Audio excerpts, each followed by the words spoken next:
ನಮಸ್ಕಾರ ಸ್ನೇಹಿತರೆ. ದಾವಣಗೆರೆಯ ದಕ್ಷಿಣ ವಿಧಾನಸಭಾ ಕ್ಷೇತ್ರದ ಹೆಗಡೆ ನಗರ, ಚಂದ್ರೋದಯ ನಗರ ಸ್ಥಳಾಂತರ ಕುರಿತು ಈ ಹಿಂದೆ ನಡೆದಂಥ ಅನೇಕ ಹೋರಾಟಗಳಿಗೆ ಮತ್ತೆ ಕರೆ ಕೊಡುವಂಥ ಸಂದರ್ಭ ಸೃಷ್ಟಿಯಾಗಿದೆ.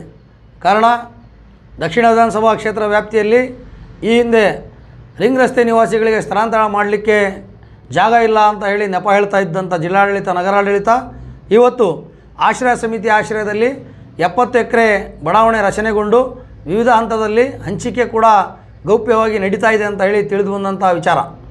ಇವತ್ತು ದಾವಣಗೆರೆ ನಗರದ ರಿಂಗ್ ರಸ್ತೆಯಲ್ಲಿ 40 ವರ್ಷಗಳಿಂದ ಕಷ್ಟದ ಬದುಕನ್ನು ಕಟ್ಟಿಕೊಂಡು ಜೀವನ ನಡೆಸುತ್ತಾ ಬಂದಿರತಕ್ಕಂಥ ಫಲಾನುಭವಿಗಳಿಗೆ ಶಾಶ್ವತ ಸೂರನ್ನು ಕೊಡಬೇಕಾಗಿರ್ತಕ್ಕಂಥದ್ದು ಸರ್ಕಾರದ ಜವಾಬ್ದಾರಿ. ಇವತ್ತು ಜನರ ತೆರಿಗೆ ಹಣದಲ್ಲಿ ಸರ್ಕಾರ ಖರೀದಿ ಮಾಡಿದಂಥ ಜಮೀನಿನಲ್ಲಿ ಬೇಕಾಬಿಟ್ಟಿಯಾಗಿ ಅವರಿಗೆ ಮನಸ್ಸಿಗೆ ಬಂದ ರೀತಿಯಲ್ಲಿ ಮನಸೋ ಇಚ್ಛೆ ಹಂಚಿಕೆ ಮಾಡ್ತಿರ್ತಕ್ಕಂಥದ್ದನ್ನು ನಾವು ಖಂಡಿಸ್ತೀವಿ. ಮೊದಲನೇದಾಗಿ ಇಂಥ ಬಡವರಿಗೆ ಆದ್ಯತೆಯ ಮೇರೆಗೆ ಇವರಿಗೆ ನಿವೇಶನವನ್ನು ಕೊಡಬೇಕು. ಭೂಸವನಟ್ಟಿ ಹೊರತುಪಡಿಸಿ ದೊಡ್ಡಬಾತಿ ಸರ್ವೆ ನಂಬರ್ಗಳಲ್ಲಿ ರಚನೆಯಾದ 3 ಬಡಾವಣೆಗಳಿದ್ದಾವೆ.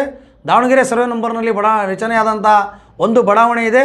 ಈ 4 ಬಡಾವಣೆಗಳ ಪೈಕಿ ಈ ಒಂದು ಹೆಗಡೆ ನಗರ, ಚಂದ್ರೋದಯ ನಗರ ನಿವಾಸಿಗಳಿಗೆ ನಿವೇಶನ ಹಂಚಿಕೆ ಮಾಡುವಲ್ಲಿ ನಿರ್ಲಕ್ಷ್ಯ ತಾಳಿದ್ದೇ ಆದಲ್ಲಿ ಮುಂದಿನ ಹಂತದ ಹೋರಾಟ ಮತ್ತೆ ಪಾಲಿಕೆಗೆ ಮುತ್ತಿಗೆ, ಜಿಲ್ಲಾಡಳಿತಕ್ಕೆ ಮುತ್ತಿಗೆ, ಸಂದರ್ಭ ಬಂದರೆ ಕಾನೂನು ಹೋರಾಟ, ನ್ಯಾಯಾಲಯಕ್ಕೆ ಹೋಗಿ ಪ್ರಕರಣವನ್ನು ದಾಖಲು ಮಾಡುವಂಥ ತೀರ್ಮಾನ ನಮ್ಮ ನಾಗರಿಕ ಮೂಲಸೌಕರ್ಯ ಹೋರಾಟ ವೇದಿಕೆಯಿಂದ ತೆಗೆದುಕೊಳ್ಳಲಾಗುವುದು ಅಂತ ಹೇಳಿ ಈ ಸಂದರ್ಭದಲ್ಲಿ ಸಂಬಂಧಪಟ್ಟ ಜನಪ್ರತಿನಿಧಿಗಳಿಗೆ ಮತ್ತು ಜಿಲ್ಲಾಡಳಿತಕ್ಕೆ ಮತ್ತು ನಗರಾಡಳಿತಕ್ಕೆ ನಾವು ಮನವಿಯನ್ನು ಮಾಡಿಕೊಳ್ತಾ ಇದ್ದೇವೆ.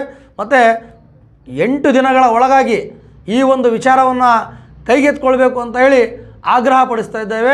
ನಮ್ಮ ಮನವಿಗೆ, ಈ ಒಂದು ಬೇಡಿಕೆಗೆ ನಿರ್ಲಕ್ಷ್ಯ ಮಾಡಿದರೆ ನಾವು ಅತಿ ಶೀಘ್ರವಾಗಿ ಹೋರಾಟವನ್ನು ಹಮ್ಮಿಕೊಳ್ತೀವಿ ಅಂತ ಹೇಳಿ ದಾವಣಗೆರೆ ಜಿಲ್ಲಾ ಸಾಮಾಜಿಕ ಜಾಲತಾಣದ ಮುಖಾಂತರ ನಿಮಗೆಲ್ಲರಿಗೂ ನಾನು ತಿಳಿಸಲಿಕ್ಕೆ ಇಷ್ಟಪಡ್ತೀನಿ.